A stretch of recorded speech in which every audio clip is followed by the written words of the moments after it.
So conditioning for us is a term we speak about all the time. So how we think about it, one of the concepts is fitness and conditioning. So fit, there's general fitness. So you can be fit and run a good 5K time. So what we found, lockdown period highlighted this quite a lot. So the social trend in footballers was everyone was running 5K times and posting their best 5K, and people were doing it in 17, 18 minutes. And that attributes a really good level of general fitness.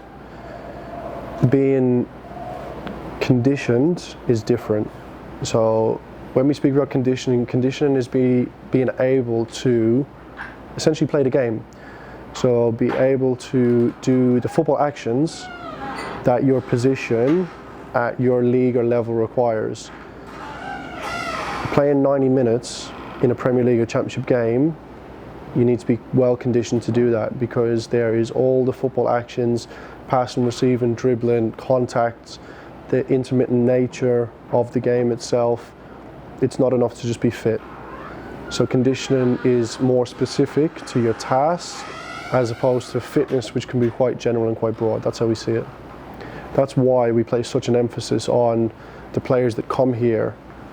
Our jobs would be easier to get them fit by making them run on a treadmill. It's harder to condition them by doing the football sessions that we do here. And that's what we're trying to do to help bridge the gap between the level they're at and the level they want to get to. There's a few, I think. There's a few that we deal with. I think it's a fine line. So let me rationalize it.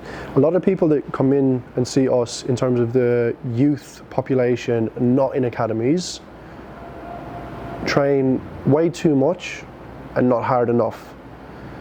So a lot of the people that come in and see us in terms of youth will train every day and sometimes do double sessions or 3-hour sessions, and sessions in isolation probably aren't enough to push the needle forward.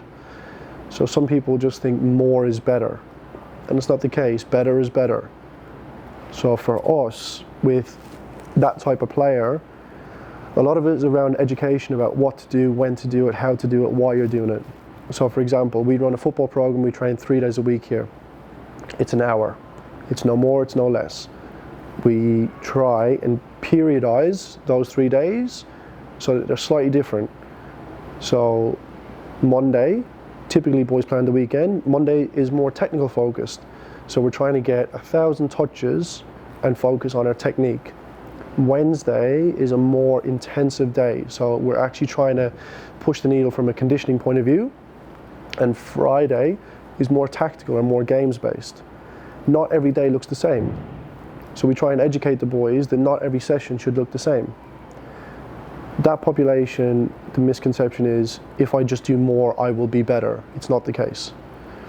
With pros, I think some of the misconceptions in our world is, we believe there's a growing trend in other countries and other sports that individuals have their own personal teams. So you'll see often in the States, whether it's basketball players or American football players or even soccer players, if you like, they've got their own personal guys. It happens in this country, but I think there's still a reluctance, possibly a fear for some people to do it, but I think it's coming, and we believe it's coming. I think the message we have to players that we speak to about it is, why we believe we're a good fit is, well, a few reasons. Everyone in here has worked in the professional game, or in Steph's case, played in a professional game.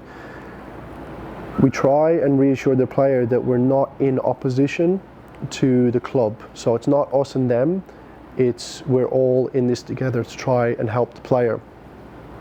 So in those examples, we try and be really transparent with someone at the club if a player is looking to do extra or additional support. Without having the professional experience we've had, what you could find is when people do things elsewhere, not knowing is the dangerous thing, because these players are often performing at such a high level and on the limit that any change can be too much.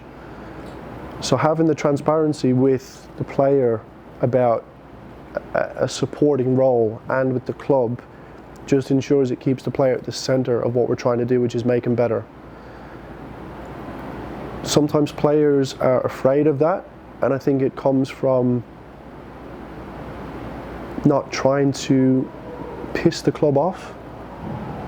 But I think what we're trying to do and to show in our work is that we can be an ally to the club. We can support the club by ultimately supporting the player. So there are two different ones, because, and the other one on that is, for a lot of it happens already. People are doing it already and just not telling anyone. We're trying to say we want to be transparent, keep the player at the centre of what we do. It's one of our primary values. That's why we're doing it.